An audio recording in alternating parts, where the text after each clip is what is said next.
नमस्कार। खास पेशकश में आप सभी का बहुत बहुत स्वागत है। मैं हूं आपके साथ वक्ता दुबे। बिहार के पूर्व डिप्टी सीएम और आरजेडी नेता तेजस्वी यादव इन दिनों जन विश्वास यात्रा पर हैं। सरकार से बाहर होने के बाद ये उनका पहला बड़ा पब्लिक इवेंट है। नजर 2024 में होने वाले लोकसभा चुनाव और अगले साल होने वाले बिहार विधानसभा चुनाव पर हैं।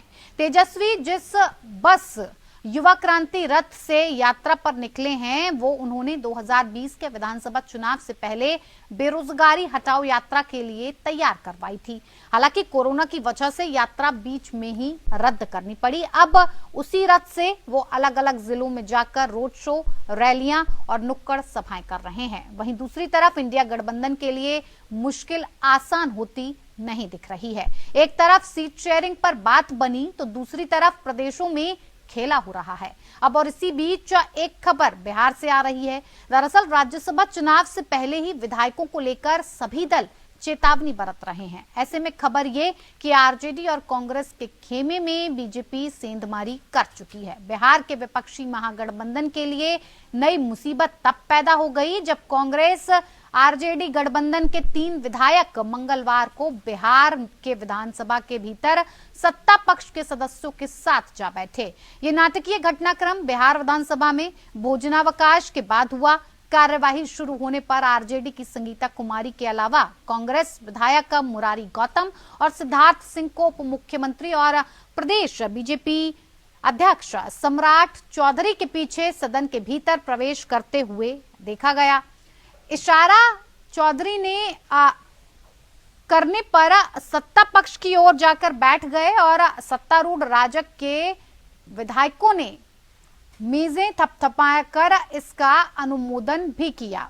यानी कि सेंधमारी करने के बाद भारतीय जनता पार्टी अब इस सियासत में लगी हुई है कि किस तरह से लोकसभा चुनाव में बिहार की 40 लोकसभा सीटों पर कब्जा किया जाए।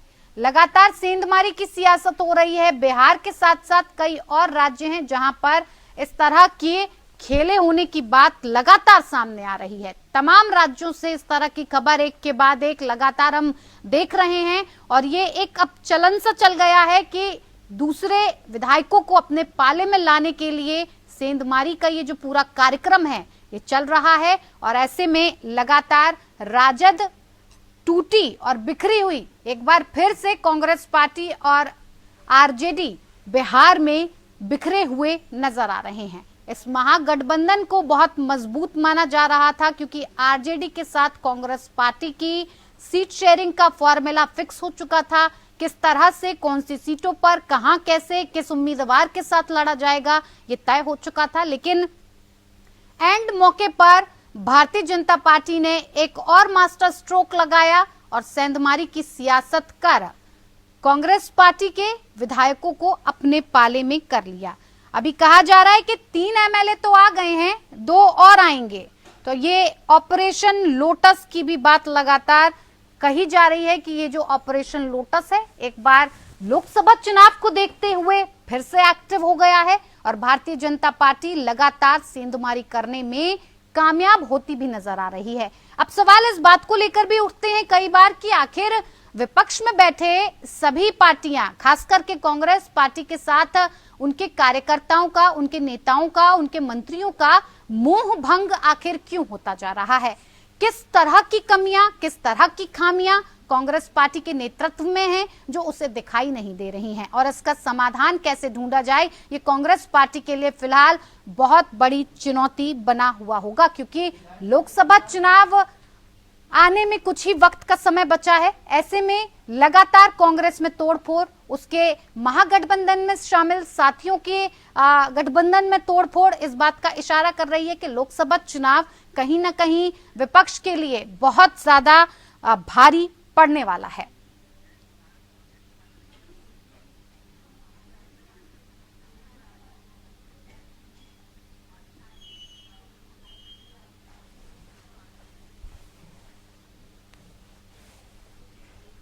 चलिए इसी पर बातचीत करेंगे, इसको समझने की कोशिश करेंगे आखिर ये सेंधमारी की सियासत कब तक और कैसे जारी रहने वाली है, क्या कुछ आगे के पार्टियों के अपने आगे के कदम होंगे, किस तरह से आगे बढ़ेंगे, ये तमाम जानकारी और बातचीत करेंगे। खास मेहमान हमारे साथ जुड़ चुके हैं जिनसे मैं आपका परिचय करवा देती हूँ। हमारे साथ राजीव रंजन बीजेपी प्रवक्ता जुड़ गए हैं, बहुत स्वागत है राजीव रंजन जी आपका। दीपक सिंह जेडीयू के प्रवक्ता हैं, हमारे साथ जुड़े हैं, आपका भी बहुत स्वागत है। अरुण यादव आरजेडी के प्रवक्ता हैं, बहुत स्वागत है आपका। गोपाल कृष्ण कांग्रेस के प्रवक्ता हैं हमारे साथ, आपका भी बहुत बहुत स्वागत है। शुरुआत राजीव रंजन जी आप ही के साथ। लगातार इस बात को लेकर सवाल उठाती आ रही है विपक्षी पार्टियां कि जो आपकी सेंधमारी की सियासत है ये कब खत्म होगी, क्या कारण है? आपको लगता है बिहार में आपकी स्थिति इतनी मजबूत नहीं है कि आपको कांग्रेस और आरजेडी के साथ सेंधमारी करनी पड़ गई? अब तो नीतीश कुमार भी आ गए पाले में। सर अनम्यूट कीजिए, आपकी आवाज नहीं पहुंच पा रही हम तक।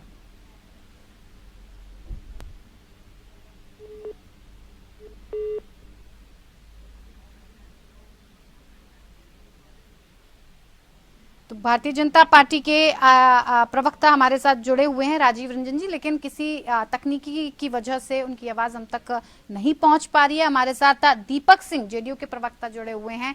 सर लगातार सेंधमारी की खबरें आ रही हैं, भारतीय जनता पार्टी में शामिल होने के बाद लगातार इस बात को आरजेडी दोहरा रही थी कि खेला होगा, पिक्चर अभी बाकी है। क्या आरजेडी इसी खेले की और पिक्चर की बात कर रही थी? दीपक जी आवाज पहुंच पा रही है आपको?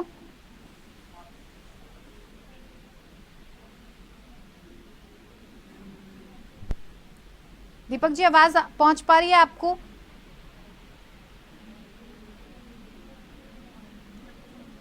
तो किसी तकनीकी के चलते राजीव रंजन और दीपक जी की तक आवाज हमारी नहीं पहुंच पा रही है। सवाल इसी बात को लेकर बना हुआ है कि आखिर किस बात को लेकर इतनी ज्यादा समस्या जब आ रही है, तो बिहार में लगातार सेंधमारी की खबरें आ रही हैं। नीतीश कुमार भारतीय जनता पार्टी के पाले में चले गए हैं। अब ऐसे में सवाल इस बात को लेकर के किस तरह से लोकसभा चुनावों को ये महागठबंधन लड़ पाएगा। बात इस बात को लेकर की जा रही है कि सेंधमारी की सियासत लगातार कई राज्यों में देखने को मिल रही है। इस वक्त बात बिहार की करते हैं। बिहार में जिस तरह से आरजेडी और कांग्रेस के कार्यकर्ताओं को तोड़कर, एमएलए को तोड़कर अपनी पार्टी में मिलाया गया है, इसी सवाल को लेकर राजीव रंजन जी क्या लगता है, जिस तरह के आरोप लगाए जा रहे हैं कि ऑपरेशन लोटस एक बार फिर से एक्टिव हो गया है बिहार में?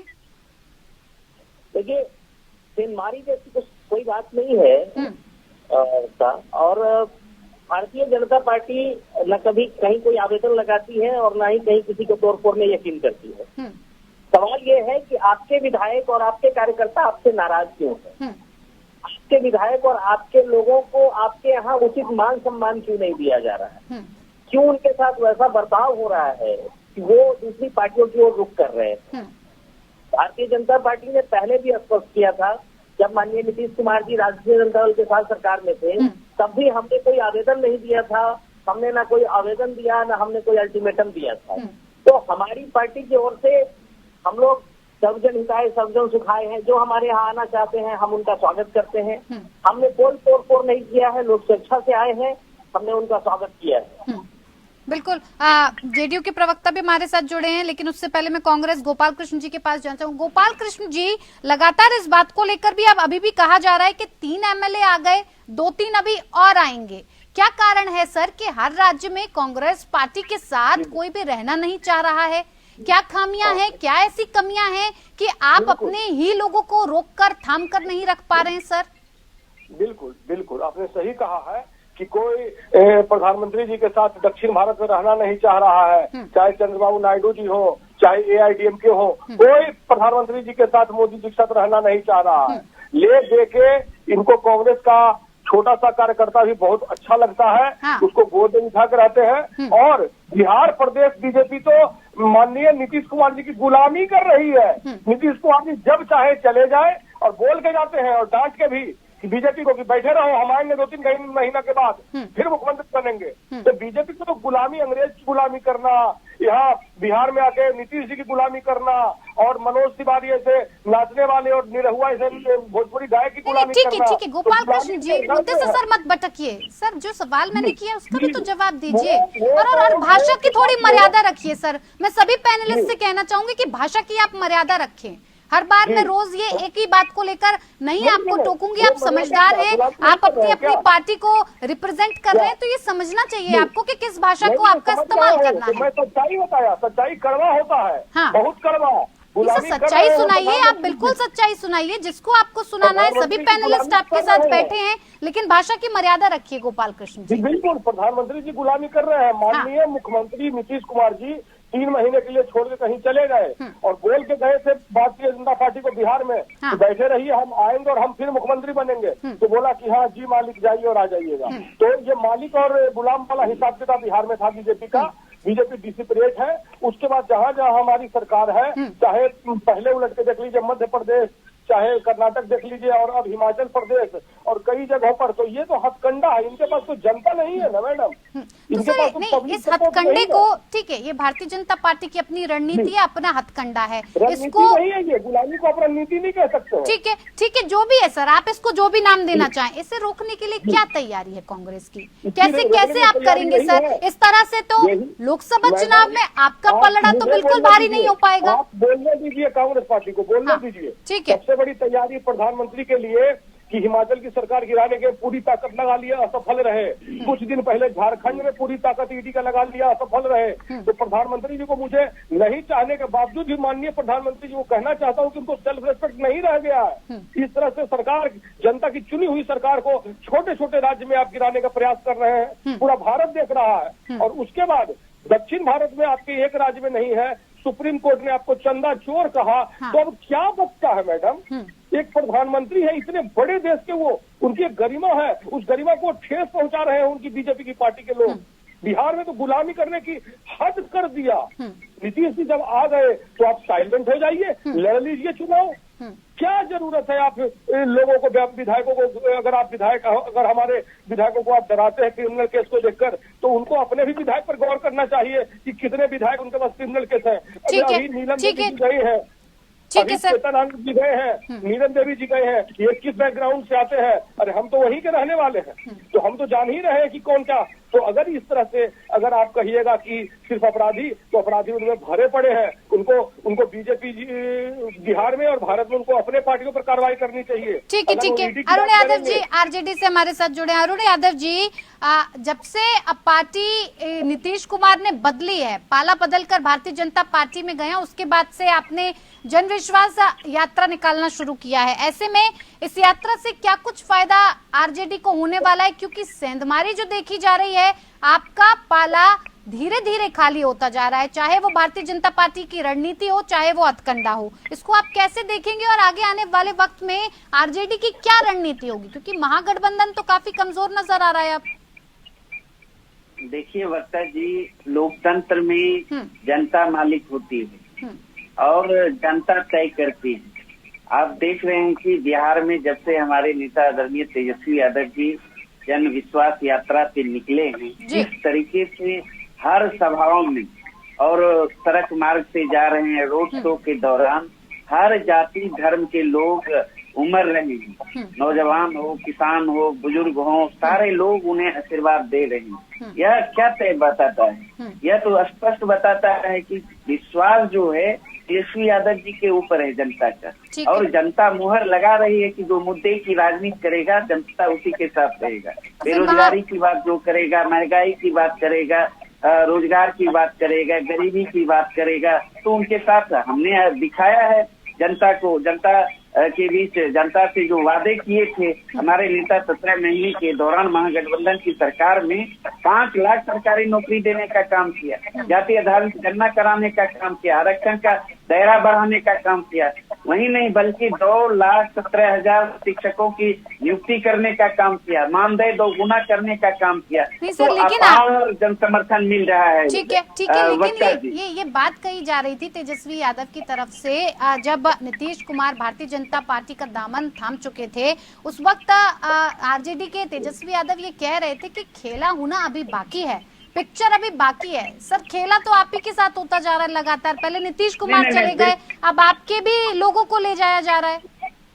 देखिए, जिन व्यक्तियों का या पार्टियों का अंतरात्मा बिकाऊ होगा, जिन व्यक्ति को जन सरोकार से कोई मतलब नहीं रहेगा, मुद्दे की राजनीति नहीं करना चाहेंगे, तो वो तो बिकेंगे, वो तो पाला बदलेंगे। क्योंकि सत्ता पक्ष जो केंद्र में बैठी सरकार है, पूरे देश में किस तरीके से संविधान को लहूलुहान कर रही है, लोकतंत्र को तहस नहस करने पर तुली हुई है। उनको तो विश्वास जनता उनके साथ है ही नहीं। जनता पर भरोसा रहता लोकतंत्र में तो जनता के बीच जाती, तब ना, तो तभी तो विपक्षी एमएलए को खरीद रहे हैं, धमका रहे हैं, डरा रहे हैं, शासनादेश के बल पर अपने पक्ष में कर रहे हैं। तो उससे क्या होगा? जनता मालिक है, देख रही है। 2024 के लोकसभा चुनाव में मुंह तोड़ जनता देश की जनता देगी भारतीय जनता पार्टी को, नरेंद्र मोदी जी को। से कुछ होने वाला नहीं है। अब जिसको संविधान से प्यार है, जिन्हें संविधान को सुरक्षित रखना है, यहाँ देश में लड़ाई 2 धारा की लड़ाई है। मुद्दा बनाम मोदी, ठीक है, दीपक जी भी हमारे साथ जुड़ गए। दीपक जी करने वाले हैं, एक तरफ संविधान की रक्षा करने वाले हैं। अब तय करना है पार्टियों को या आम जनता को किस तरह रहना है, तो स्पष्ट है। अब आप देख रहे हैं पूरे देश में जिस तरीके से उनके खिलाफ, नरेंद्र मोदी जी के खिलाफ, भारतीय जनता पार्टी के खिलाफ। ठीक है सर, मैं लौटती हूँ आपके पास। दीपक सिंह जी जेडीयू के प्रवक्ता हमारे साथ जुड़े हुए हैं। दीपक जी, अब किस बात का डर सता रहा है? अब तो भारतीय जनता पार्टी का भी साथ है, बिहार में पूरी तरह से आपकी पकड़ मजबूत है, फिर ऐसा क्या डर है आरजेडी के साथ और कांग्रेस के साथ कि आपको उनके पाले में सेंधमारी करके उनके लोगों को अपने पाले में करना पड़ रहा है? क्या अभी भी इस बात की कहीं गुंजाइश बचती है कि आप बिहार में अभी भी कमजोर स्थिति में हैं? नहीं, पहली बात यह है कि राष्ट्रीय जनता दल और महागठबंधन पे लोग घबराए हुए हैं। और आपको पता होना चाहिए कि महागठबंधन में टूट हो चुका है। महागठबंधन की ऐसी स्थिति है कि बंगाल में ममता बनर्जी साथ नहीं दे रही है, पंजाब में आम आदमी पार्टी साथ नहीं दे रही है। बाकी की जगह तो दे रहे हैं ना साथ, बाकी की जगह तो दे रहे हैं ना, दिल्ली हरियाणा हर जगह बातचीत हो गई ना सर। देख सकते हैं कि अभी राज्यसभा चुनाव में उत्तर प्रदेश में सपा के 7 विधायक राज्यसभा में एनडीए के पक्ष में वोट किए, तो महागठबंधन में तो टूट हो चुकी है। इसलिए ये लोग घबराए हुए हैं। और मैं कहना चाहता हूँ, तो कह रहे हैं आप घबराए हुए हैं, इसीलिए तोड़-फोड़ करते रहते हैं हर राज्य में। घबराए हुए वो लोग हैं, उनकी बातों से हैं। और इनके विश्वास यात्रा से जनता विश्वास नहीं करेगी। जनता जानती है कि इन पर विश्वास करना ये जुमलोबाजों की बात है। ये सिर्फ झूठ बोलते हैं, ये लोग जुमलाबाजी करते हैं। मैं कहना चाहता हूँ राष्ट्रीय जनता दल के प्रवक्ता महोदय और राजद के आदरणीय नेता से कि आप कहते हैं कि 17 महीना में मैंने किया, क्या किया आपने 17 महीना में? अरे हमारी जब सरकार थी, हमारे उस समय मंत्री, तत्कालिक मंत्री थे विजय चौधरी जी ने शिक्षा नीति की बात की थी। जब आप हमारे साथ आए तो आप हमारे साथ आने के बाद आपने शिक्षा विभाग ले लिया, वो तो हमारा काम किया हुआ था। और आप कहते हैं शिक्षा नीति।